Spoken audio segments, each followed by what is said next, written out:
और बिरहा के दिग्गज कलाकार जिनका कोई जोड़ नहीं रहा, जवाब नहीं रहा, स्वर्गीय आप जगन्नाथ मास्टर साहब। क्या बात है, क्या बात है।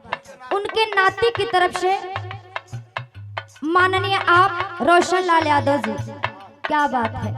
आपके द्वारा यह प्यार भरा 101 रुपए का सम्मान बहुत बहुत प्रणाम करती हूँ। आशीर्वाद की प्रतीक्षा है। लेकिन वो लड़की कहेगा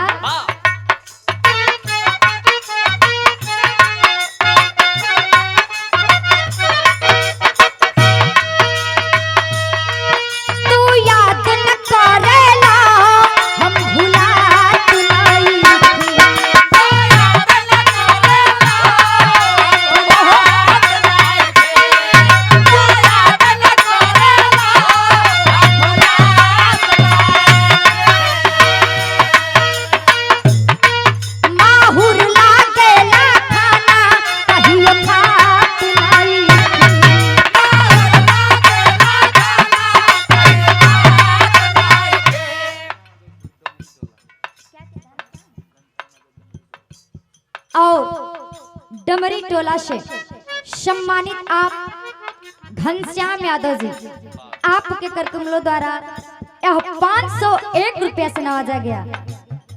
देखिए अब हमके तो ना पता कि आज काहे ऐसन भइल है, लेकिन हमेशा आप लोग से प्यार दुलार मिलत रहेला। हम कहीं भी चल जानी कबो ई ना होला कि मनो केहू से प्यार दुलार ना मिले। आपके द्वारा 501 रुपए के सम्मान बहुत बहुत प्रणाम करती हूँ। आशीर्वाद की कामना है। लेकिन का है